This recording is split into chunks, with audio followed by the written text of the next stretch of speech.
Hello! Ce programme vous est présenté par gramanglaise.fr et anglais11c2.com. Merci de vous abonner à notre chaîne L'anglais expliqué en 2 minutes, top chrono.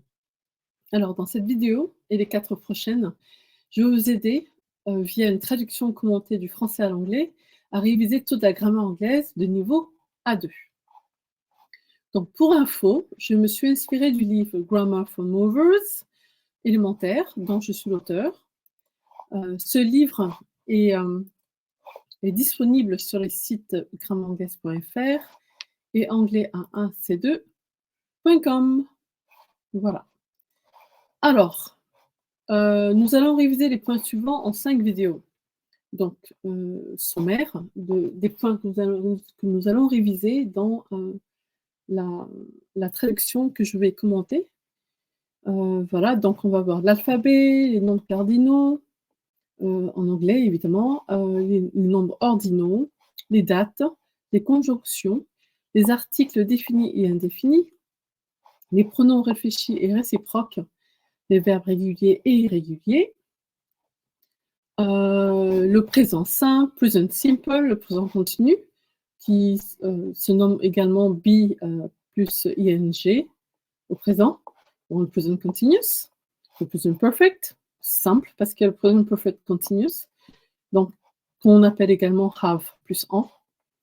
Alors, on va également voir le past simple, ça peut être prétérit, ou le simple past, le passé continu, qui s'appelle également le past continuous.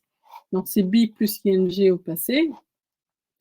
Nous allons voir la forme passive. Le futur, les modaux. Donc, les modaux de niveau A2, évidemment. Les comparatifs de supériorité, d'infériorité, d'égalité et le superlatif, autant ce qui concerne les adjectifs courts que les adjectifs longs. L'impératif, comment poser une question WH, les réponses courtes, yes, no questions. Les prépositions, pas toutes, hein, évidemment, là il y en a, 19, je dirais à peu près. Pour, to ou for, les pronoms démonstratifs, les pronoms quantitatifs, les adjectifs qualificatifs, les adjectifs quantitatifs, le génitif, le nom, les pronoms relatifs, de niveau toujours A2, hein, on est dans le niveau A2, les adverbes, au niveau de la chronologie, la direction, la fréquence, l'intensité, enfin tout ça. L'infinitif ou le gérondif, comment dire, n'est-ce pas? Be, look, smell, sound, taste, like. Et évidemment, il y a des verbes réguliers, ils ne sont pas tous listés, mais en tout cas, dans le sommaire, dans le livre, vous trouverez tout ça, tout est listé. Mais dans la traduction, il y aura tous les verbes irréguliers ne seront pas utilisés, évidemment, mais le but, c'est que vous saurez quand même, vous aurez une idée de comment utiliser les verbes réguliers, que ce soit à l'infinitif, au passé simple, pas simple, participe passé. Et bon, évidemment, une traduction. Alors, pour ce faire, donc, je vais traduire un texte du français à l'anglais, tout en commentant, en vous expliquant pourquoi. Pourquoi je choisis un temps de conjugaison et pas un autre. Voilà. Donc, ce que je vais commencer à faire, je vais commencer la traduction. Donc, d'abord en français, donc bonjour. Donc, différentes façons de dire bonjour. Évidemment, on peut dire hi, hello, good morning, si c'est le matin. Good afternoon, si c'est l'après-midi. L'après-midi, ce serait de midi à 17h, à peu près 18h. Après, good evening, c'est en général plutôt de 18h à 22h. Et good night, à partir de 22h le soir. Voilà. Ben, évidemment, si vous voulez simplifier la vie, ça sera hi ou hello. Mais en sachant qu'après, ben, si vous êtes aux États-Unis, ça sera plus simplifié, ça sera hi ou hello. Mais en Angleterre, ce serait qu'ils tiennent quand même compte de good morning, good evening, good night, good afternoon. Ça, c'est vraiment important. Voilà. Donc, rappel, good morning, ça, je ne l'ai pas dit, good morning, c'est à partir de minuit 1 à peu près jusqu'à 11h59. C'est le matin. Voilà. Alors, vous souvenez-vous de moi? Donc ça, c'est pour traduire cette phrase-ci, moi j'emploierais un présent simple. Pourquoi un présent simple? Parce que on parle d'une généralité. Vous souvenez-vous de moi, ok? Je m'appelle Joy. Ben, là, pareil, j'emploierai le présent simple. Je vous donnerai la traduction par la suite. J'explique d'abord. Je m'appelle Joy, ben, c'est du présent simple. Parce qu'il s'agit d'une généralité. Je me définis. Je m'appelle toujours Joy. Je m'appelais Joy hier, aujourd'hui, demain. Donc, quand je veux dire, voilà, my name is Joy, ou bien I am Joy. J'ai grandi, donc grandir, to grow up. J'ai grandi, en fait, dans ce temps-là, on parle des temps en anglais, évidemment. Donc, on va utiliser le present perfect. Pourquoi le present perfect? Parce que le present perfect en anglais permet de de décrire, de donner le résultat, en fait, de quelque chose. Je m'explique. Il a plu. Il a plu. Si je ne sais pas à quelle heure il a plu, je dirais it has rained, parce que je ne sais pas, j'ai pas vu la pluie tomber. Je ne sais pas, je dormais ou ma fenêtre était fermée, je l'ouvre. Oh, je vois de l'eau, le sol est mouillé. Ah, je me dis il a plu, donc je constate. Dans le present perfect, c'est un temps en anglais dont on se sert en général pour constater. Alors, ça, moi, je vous parle de l'anglais pratiqué, l'anglais formel, d'accord? L'anglais formel, c'est l'anglais qu'on va pratiquer dans les livres, dans les examens. Dans les examens, c'est l'anglais formel, donc faites très attention. Je vous dis ça parce que, par exemple, aux États-Unis, I have, le present perfect peut s'employer comme le present continu. Bon, allez, on va mettre ça de côté, on reviendra dessus peut-être plus tard. Mais faites attention, si vous voulez apprendre l'anglais juste pour voyager, parler un peu, ok, j'ai rien à dire. Par contre, si vous apprenez l'anglais pour passer des examens, pour attester, avoir une preuve écrite de votre niveau et pouvoir s'en servir à l'école, au travail, enfin, pour aller étudier à l'étranger, faites vraiment attention. Là, c'est l'anglais formel qui est vraiment pratiqué et apprécié. Voilà. Donc, j'ai grandi, on va utiliser le present perfect parce que c'est, je constate, résultat dans le présent. J'ai 18 ans maintenant. Alors, j'ai 18 ans. Alors, c'est pas I have 18, évidemment. En fait, en anglais, j'ai 18 ans, c'est être 18 ans. Donc, ça sera I am 18 now. Donc, pour vous aider à vous souvenir, en fait, des chiffres de 13 à 19, le temps de 13 à 19, on va utiliser le mot in, teen, qui sera utilisé à la fin de l'âge. Pourquoi? Parce que ce sont les années de l'adolescence. Donc, en anglais, c'est de 13 ans à 19 ans. Donc, vous avez 13, 14, 15, 16, 17, 18, 19. Donc, je vous dis ça pour que vous vous souveniez, 18 ans, ça sera 18, parce que c'est l'adolescence. Alors que si on dit 80, qui se terminerait avec Y, c'est les dizaines. Et là, ce serait 80 ans. I am 80, j'ai 80 ans. I am 18, j'ai 18 ans. Alors, j'ai vécu à Heaven pendant 17 ans. Donc là, on revient sur, comme je le disais tout à l'heure, on revient sur une constatation. Voilà. J'ai vécu à Heaven pendant 17 ans. Donc ça donnera I have lived in Heaven pendant 17 years. Pendant, donc ça ne sera pas during, ça sera for. For précède les chiffres.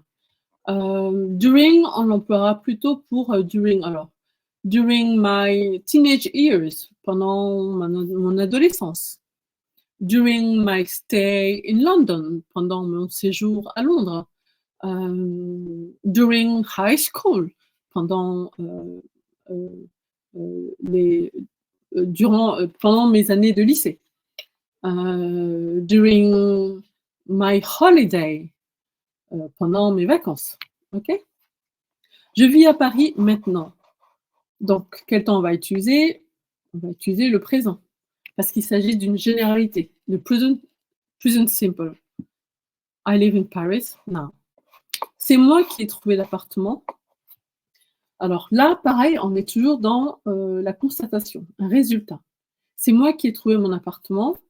Comment vous le traduiriez? Donc ça donnera, alors mettons en pause si vous voulez.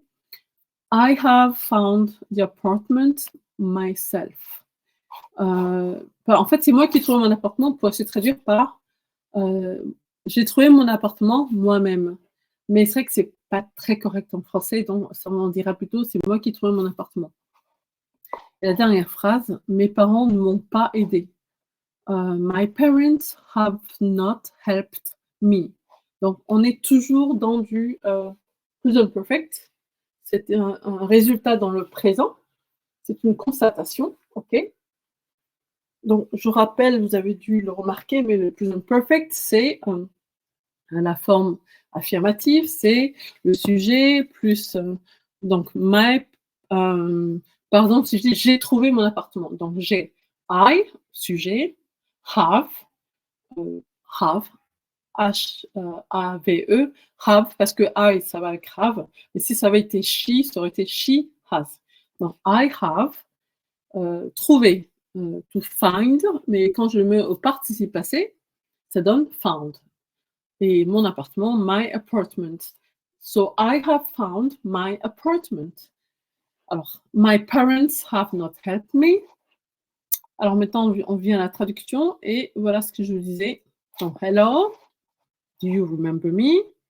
Présent simple.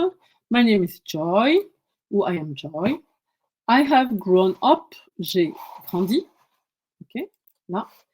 I am 18 now, j'ai 18 ans. I have lived in heaven for 17 years. J'ai vécu à heaven pendant 17 ans. Donc, vous remarquez qu'en fait, comment localiser un nom propre, mais ça se localise par la majuscule. Si vous voyez un nom propre, un nom qui a une majuscule dans une phrase, a priori, il s'agit d'un nom propre. Donc, c'est soit du nom d'une ville, d'une personne. Voilà. I live in Paris now. Je vis à Paris maintenant, présent simple, parce que present simple, parce que c'est une généralité. Donc, I found my apartment myself. C'est moi qui ai trouvé mon appartement. Alors, là, ici, en fait, j'ai utilisé le past simple. Mais on peut également utiliser le present perfect. Là, la traduction que j'ai choisie, c'est le past simple parce que il s'agit d'un passé implicite. L'appartement, j'ai trouvé, je peux trouver la date de mon appartement. I found my apartment 2 years ago.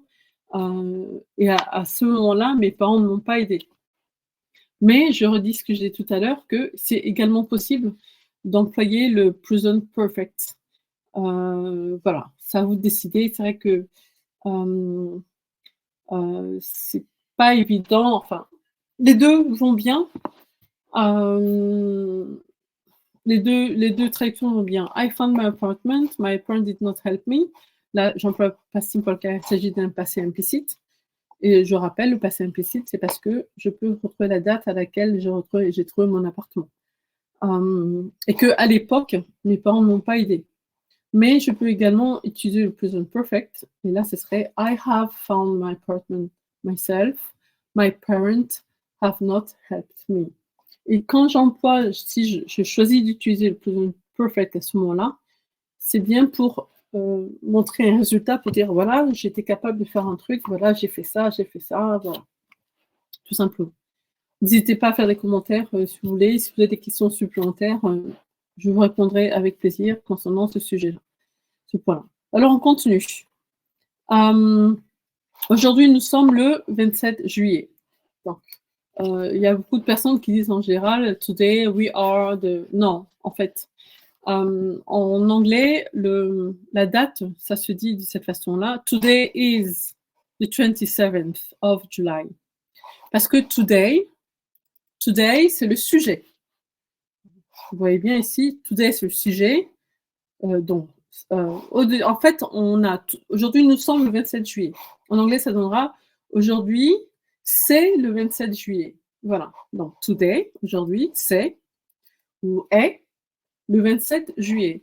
So, today is the 27th of July. Autre façon de le dire, ce serait today is July the 27th.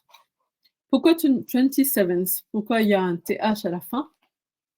Eh bien, c'est parce que là, il s'agit d'un nombre, je ne me trompe pas, d'un nombre ordinal, c'est-à-dire que c'est le 27e jour du mois de juillet. Voilà, 27e jour. D'où le 27e, le tième. En anglais, ça se retrouve ici. Pour rappel, le premier, on va dire first. Donc, en fait, on va first, si on devait raccourcir, ce serait ST, first. Second, third, the first, the second, the third. En général, les nombres ordinaux sont toujours accompagnés de. Donc, the first, the second, the third, the fourth. Donc, fourth, voilà, termine avec TH. The fifth, the sixth, the seventh, the eighth, the ninth, the 10th. Donc, voilà. Donc, à part les 3 premiers chiffres de first, the second, the third, tous les autres se terminent par TH. Du coup, quand on va aux chiffres en compte de 10 à 20, ça donnera the 11th, the 12th, the 13th, the 14th, the 15th, the 16th, the 17th, the 18th, the 19th, the 20th. Yes. Je vous invite à lire le livre si vous voulez plus de précision, parce que je ne veux pas rentrer dans tous les détails, évidemment, sinon ce serait trop long. Mais dans le livre, je vous renvoie au livre Grammar for Movers A2, niveau élémentaire, que vous trouverez sur grammairanglaise.fr et anglais11c2.com. Voilà. Donc, on revient ici. Today is the 27th of July. Aujourd'hui, nous sommes le 27 juillet. Je vous ai dit la date car il y a 3 jours, j'étais encore en Norvège. Donc, je vous ai dit la date. Là, on revient sur le present perfect. I have told you the date. Car il y a 3 jours, j'étais encore en Norvège. For, donc car, c'est for, mais on peut également traduire par because. Because 3 days ago, il y a 3 jours, 3 days ago, j'étais encore en Norvège. Donc, alors, on peut ici, alors, ça serait I was still in Norway. Alors, pourquoi, pardon. En fait, ici, j'ai mis my friends, parce que par la suite, on se réfère à mes amis, IES. Voilà, donc j'ai simplifié. Mais alors, juste pour revenir sur mes amis, alors, je vais faire un aparté dessus. Amis, non, ça dit friends, ok? Maintenant, quand il s'agit d'une petite amie, ça sera girlfriend. D'accord? Pour l'instant, on est d'accord. Mais vous avez dû remarquer, vous avez sûrement dans des films, les gens qui parlent, tout ça, il y en a qui se réfèrent à des amis, IES, et en disant girlfriend. Et ça, plus, je trouve que c'est plus fréquent chez les Américains, dans les films américains, tout ça. Alors, précision. En Angleterre, on va plutôt dire, donc je rappelle que mes langues anglaises viennent de l'Angleterre. En Angleterre, on va dire female friend, female comme femelle, voilà. Pour préciser s'il s'agit d'une amie fille ou garçon, on va dire female friend pour les filles amies, les amies filles, et female, male friends pour les amis garçons. Donc si j'ai une petite amie, on est dans une relation amoureuse, je dirais a girlfriend. Par contre, si j'ai une amie fille, je dirais a female friend. Voilà. Pour éviter la confusion, voilà. Parce que sinon, ça crée des confusions. Et pareil pour les garçons. Si j'ai un ami garçon, je dirais I have a friend. Si je veux préciser que c'est un garçon, je dirais I have a male friend, comme mâle en fait. M-A-L-E. I have a male friend. Si par contre je vais préciser que c'est mon petit ami, je dirais I have a boyfriend. Voilà. Donc faites attention à ça. Même si aux États-Unis, ils font parfois l'amalgame, faites attention, il vaut mieux se référer à l'anglais pratiqué en Angleterre. Je dis ça tout comme il vaut mieux se référer à l'anglais pratiqué en France que dans d'autres pays anglophones, puisque la langue française vient de la France. Donc à chaque fois, référez-vous au pays de la langue d'origine. Voilà. L'Angleterre, il vaut mieux se référer à l'Angleterre, à la langue anglaise pratiquée en Angleterre plutôt qu'aux États-Unis, en Australie ou ailleurs. Parce que justement, la langue, en fait, après, la langue, une langue voyage et après, les locaux s'approprient la langue, ils la mélangent avec d'autres langues, enfin bref. Donc voilà, c'était juste un aparté par rapport à ça. Donc, la traduction d'ici, ça sera il nous a fallu 3 jours, il nous a fallu à mes amis et à moi près de 3 jours pour rentrer à Paris. Je vais vous raconter pourquoi. So I have told you today because 3 days ago, my friends and I were still in Norway, and it nearly took us 3 days to get back to Paris. I'm going to tell you why. Donc, il nous a fallu près de, donc it nearly. Les adverbes se placent toujours devant le verbe en anglais, toujours. Donc, après le sujet et après le verbe, en général. La seule exception, c'est quand il s'agit du verbe to be. En général, I am really sorry. Vous entendrez I really am sorry, mais normalement, ce serait plutôt I am really sorry. Donc, to be, c'est le seul verbe qui normalement se place avant l'adverbe. Je dis bien normalement. Mais tous les autres verbes, en général, tous les autres verbes se placent après l'adverbe. Donc, I am. Alors, je suis en train de chercher un exemple évident, ça ne vient pas quand on en cherche, on ne trouve jamais. Bon, on continue. It nearly took us 3 days to get back to Paris. Donc, nearly, donc adverbe devant le verbe. To get back to Paris. Get back to. Le to, c'est parce que y a une direction. On repart vers Paris. Et get back, rentrer, ouais. Get back, on aurait pu dire to go back. Voilà. Éventuellement, si j'avais dit il nous a fallu 3 jours pour rentrer à pied à Paris, j'aurais pu dire it nearly took us 3 days to walk back to Paris. Donc en fait, selon la façon dont vous vous déplacez, vous pouvez préciser. Par exemple, si je dis it took me, il m'a fallu 3 jours pour rentrer à Paris en avion. Et là, je dirais it took me nearly 3 days to fly back to Paris. Parce que to fly, pourquoi? Parce que je prends l'avion. Si je rentrais à vélo, je dirais it took me nearly 3 days to cycle back to Paris. Rentrer à vélo. Parce que je rentre à vélo, to cycle. Si c'est marcher, je dirais to walk back to Paris. Je prendrais le bateau.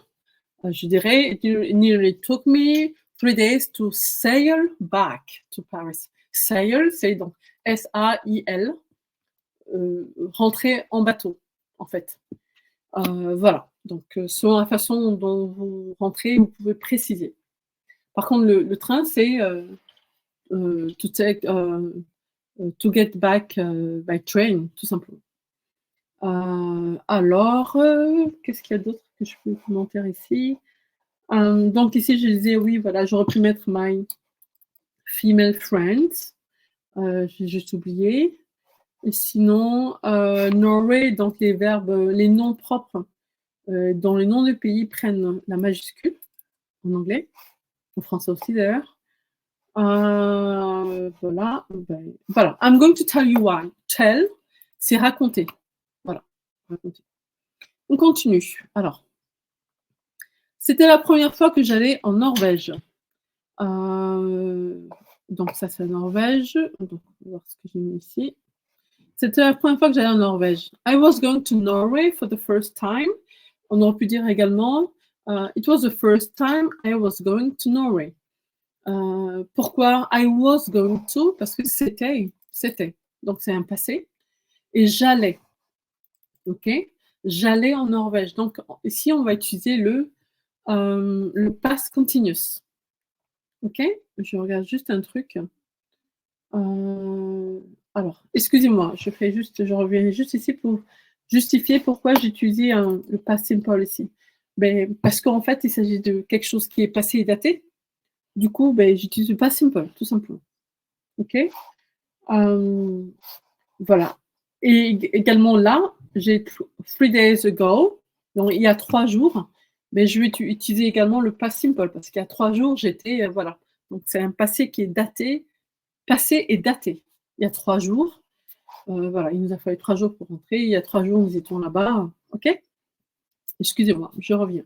Ici, donc voilà, first time. J'y suis allée avec mes amis. Nous sommes partis de Paris le mercredi 10 juillet à 7h du matin en train.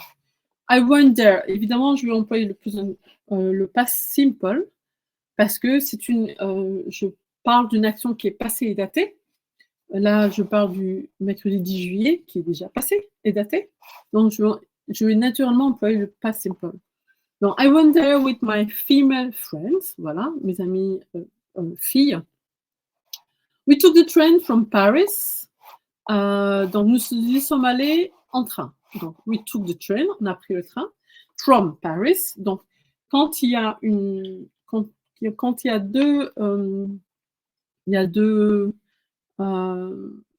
quand il y a une destination un point de départ, bon, on part d'un point de départ, on va dire I went from, on va utiliser from, nous sommes partis de Paris, we took the train from Paris. Ok? Alors, le mercredi, les jours de la semaine sont toujours précédés de on. Alors, j'en reviens aux séries américaines et tout le reste, parfois, ils ne précisent pas, mais là, c'est de l'anglais informel. Comme je vous le disais, si vous voulez juste apprendre l'anglais juste pour vous amuser, parler l'anglais un peu par-ci, par-là, ok. Vous en faites pas. Mais si vous voulez passer un examen un jour, valider votre niveau en anglais de façon formelle, il faudra faire attention à tous ces détails. Donc, on met toujours on devant le jour de la semaine en anglais. Et vous remarquerez que en anglais, le jour de la semaine prend la majuscule. OK? Donc, we took the train from Paris on Wednesday, the 10th of July. Le 10th of July, donc comme je le rappelais, c'est un nombre ordinal. C'est le 10e jour de juillet, d'où 10th, ok? The 10th of. En général, en général, pas tout le temps. Mais quand il y a of, a priori, il y a de. Ok? L'inverse n'est pas forcément juste, mais quand il y a of, en général, il y a toujours de. The 10th of July, at 7, donc à 7h du matin. At, donc, cette proposition, at, en général, s'emploie pour préciser, soit une précision géographique ou une précision temporelle. Donc, at 7 in the morning, précision géographique. Qu'est-ce que je peux vous donner comme exemple? Par exemple, alors, excusez-moi à l'avance pour l'exemple que je vais donner. Imaginez, je suis dans une petite ville, il y a un McDonald's, d'accord? Un seul. Et je dis à mes amis, let's meet at McDonald's. Et si on rencontre-nous à McDonald's, il n'y en a qu'un seul. Donc, au niveau géographique, si je dis, on se rencontre au McDonald's, vu qu'il n'y en a qu'un seul, on saura où il se trouve. Tout le monde va connaître sa position géographique. OK? Donc, let's meet at McDonald's. Par contre, s'il y a plusieurs McDonald's dans la ville, c'est pas très heureux. À ce moment, je dirais let's meet at the McDonald's that is located near the train station, par exemple. OK? That is located near the train station. Rencontrons-nous dans le McDonald's qui est situé près de la gare. Parce que là, du coup, je suppose qu'il n'y en a qu'un seul. OK? Alors, at 7 in the morning, à 7 heures du matin. Donc, in the morning. Aux États-Unis, on va plutôt dire 7 a.m. Donc, heure, version États-Unis. En Angleterre, on dira 7 in the morning ou 7 in the evening. C'est 7 heures du matin ou 7 heures de l'après-midi. Voilà, en début de soirée quand même. Ok? Très bien. Alors, nous sommes arrivés à Londres, en Angleterre. We arrived in London, in England. We arrived in London. Voilà, nous sommes arrivés à Londres, en Angleterre. In, c'est à l'intérieur de. Voilà. Donc en train. Ici, c'était en train. Sauf que je l'avais déjà dit, we took the train from Paris. On Wednesday, ainsi de suite. Et nous sommes arrivés, voilà. Donc c'est une continuité. Nous voulions aller partout. We wanted to go everywhere. Donc en fait, ça, everywhere, c'est partout. Si je veux dire tout le monde, je vais changer where et je vais dire body. Everybody. Si je veux dire chaque jour, ben, j'enlève where, je mets every day, every day, every day, everywhere, everybody, évidemment, j'ai plus d'exemples. Voilà, mais sachez que voilà, c'est comme ça. Et we went nowhere. Nowhere, pareil.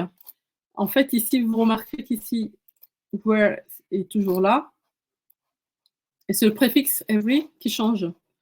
Donc, je peux changer par every. Ici, changer no par every. Je peux aussi mettre, qu'est-ce que je peux mettre? Every, no, anywhere, qui est n'importe où.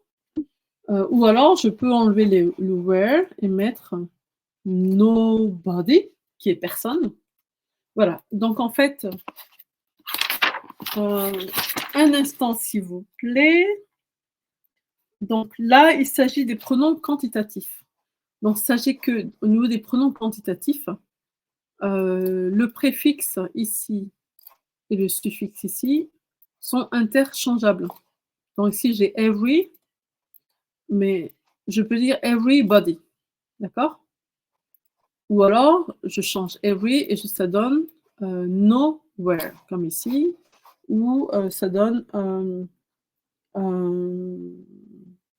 somewhere. Si je remplace every par some, ça donnera somewhere. Somewhere, c'est quelque part. Alors, on continue. We went nowhere. Nous sommes allés nulle part. Nous étions fatigués. Donc, là, ça, pareil, ça sera... on va utiliser le past simple. Nous n'avions dormi que 2 heures la veille. We had only slept for 2 hours the night before. Nous avons seulement dormi. We had only slept. Qu'est-ce que je peux dire là?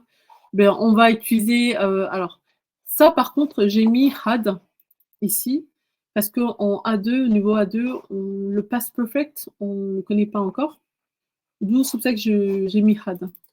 Donc, quand je mets des petites aides, quand je mets des mots entre parenthèses, des traductions, c'est pour aider. Donc là, we had only slept for 2 hours the night before. La veille. Donc, la veille, the night before. Le lendemain, ce serait the day after. OK? After, before. The night before, la nuit d'avant. Si je dis the day before, le jour d'avant. Si je dis the hour before, l'heure d'avant. The minute before, la minute d'avant. OK? Par contre, si je dis, je change before, plutôt ça donne the night after, la nuit d'après. Si je mets ici the day after ici, le jour d'après, et ainsi de suite. OK? Anyway.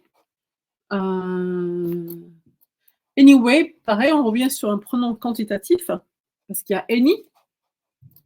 Any, qui peut être remplacé par no way, no. No way, c'est alors, pas du tout. So anyway, de toute façon. We did not want to sleep. De toute façon, nous ne voulions pas dormir. Donc là, c'est du past simple.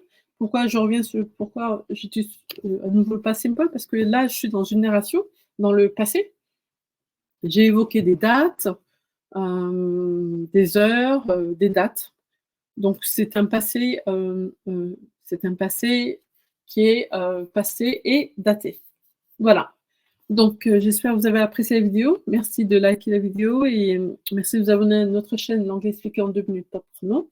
Demain, je continue avec une vidéo sur le même thème, puisqu'il y a 5 vidéos de prévues, pardon. Donc voilà, n'hésitez pas à faire des commentaires. Si vous avez des questions, allez-y. Je vous remercie et je vous dis à très très bientôt. Bye!